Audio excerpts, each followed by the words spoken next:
The hospital room smelled of antiseptic and broken dreams. Victoria Sterling, CEO of Sterling Enterprises, stared at the wilted orchid on her nightstand, the last gift her daughter Emma had given her before the accident 3 months ago. Those delicate purple petals had been vibrant with life. Now they were brown and brittle, much like the hope that had slowly drained from Victoria's heart. "Mom, I'm sorry to bother you." Victoria looked up to see Miguel Santos, the night janitor, standing hesitantly in her doorway. His weathered hands gripped his cart, and his kind eyes held an apology she didn't understand. "What is it, Miguel?" Victoria's voice came out harsher than intended. She'd been in this private room for 2 weeks now, recovering from the same crash that had taken Emma's life, and she'd grown tired of the parade of visitors offering empty condolences. Miguel stepped forward, his gaze settling on the dead orchid. "I noticed this flower. It meant something to you, didn't it?" Victoria's throat tightened. "My daughter gave it to me." She said orchids were survivors, that they could bloom again even when everything seemed hopeless. She laughed bitterly. Turns out she was wrong about the two. For a moment, silence stretched between them. Miguel had been cleaning these halls for 15 years, invisible to most patients and staff. But he'd noticed things the way Victoria had whispered to that flower in her darker moments. How she'd refused to let the nurses throw it away even as it withered beyond recognition. What if it could bloom again? Miguel asked quietly. Victoria's eyes flashed with something between anger and anguish. Don't give me false hope. I've had enough of that." But Miguel didn't back down. Instead, he surprised her with words that would echo in her mind for years to come. "If you can resurrect it, I'll let you steal me away." The challenge hung in the air like a dare from the universe itself. Victoria stared at this man she barely knew, this janitor who cleaned her floors and emptied her trash, and saw something she hadn't expected: unwavering belief. "You don't understand," she whispered. "I've killed everything I've touched. My company is falling apart without me. I couldn't save my daughter. I can't even save a stupid flower." Miguel's expression softened. "Mrs. Sterling, may I tell you about my grandmother?" Without waiting for permission, he continued. "She had a garden in Guadalajara, the most beautiful flowers you've ever seen. When I was 7, I accidentally broke her favorite rose bush trying to pick a flower for her birthday. I was sure I'd killed it." He moved closer to the orchid, his rough fingers hovering over the brittle stems. "She didn't get angry. Instead, she showed me something. She cut away all the dead parts, replanted it in fresh soil, and put it in a spot where it could get just the right amount of light." "My Joe," she said, "sometimes things need to die completely before they can be reborn." "And did it grow back?" Victoria found herself asking despite her skepticism. "More beautiful than before. That rose bush lived for 30 more years." Miguel's eyes met hers. "But here's the thing, she didn't just save the plant. She taught me that sometimes the most broken things have the most potential for growth." Victoria felt something crack in her chest, not breaking, but opening. "Why would you care about helping me? You don't even know me." Miguel smiled, and for the first time in months, Victoria saw genuine warmth directed at her.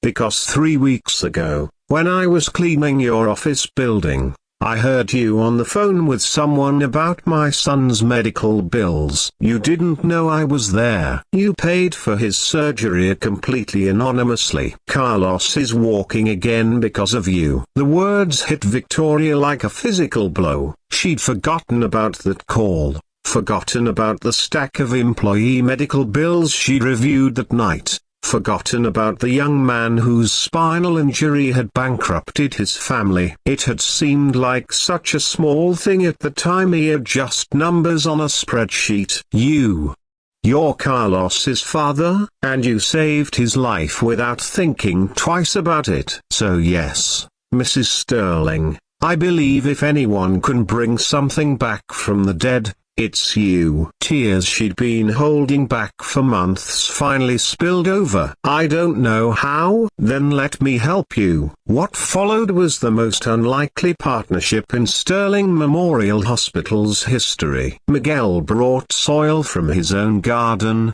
researched orchid care on the library computer during his breaks, and stopped by Victoria's room each night after his shift. Victoria, meanwhile, found herself looking forward to these visits not just for the flower project, but for Miguel's stories about his family, his quiet wisdom, and his unshakable faith in second chances.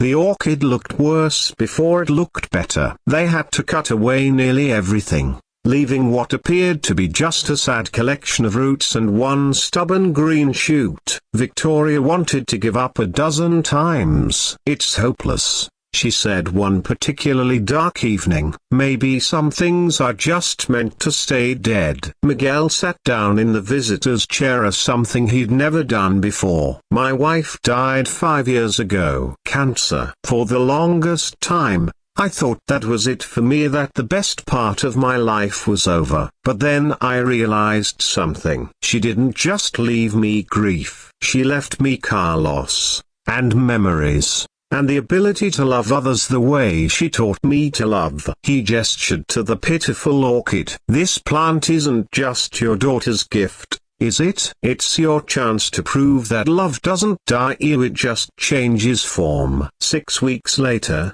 Victoria was preparing to be discharged when she noticed something that made her heart stop. A tiny purple bud had emerged from what they thought was a dead stem. "Miguel!" she called out, her voice cracking with emotion.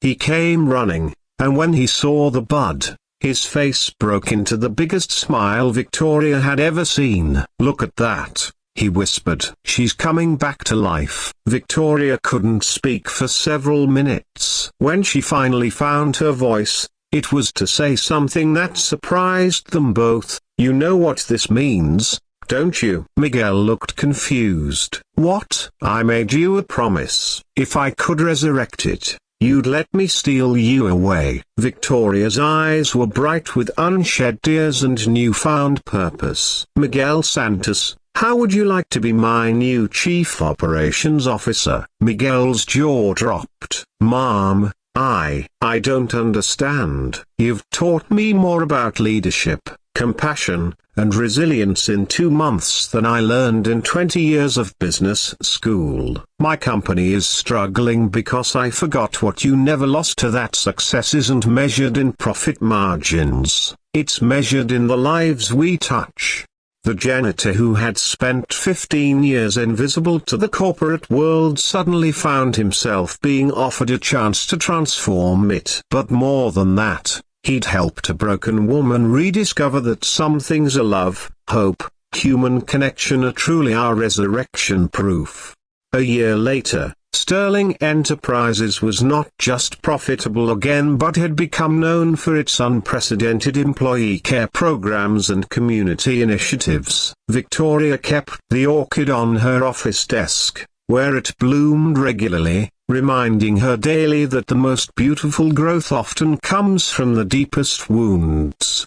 And Miguel, he never did let her steal him away completely. Instead, they became partners in the truest sense, two people who understood that sometimes the most profound transformations begin with the simplest acts of faith. Every evening, after the boardroom meetings and budget reviews, he still made his rounds through the building, not as a janitor anymore, but as a man who knew that dignity, like orchids, could bloom again when tended with the right kind of love. The flower had been just the beginning. The real resurrection was in the hearts of two people who discovered that healing others is often the path to healing ourselves.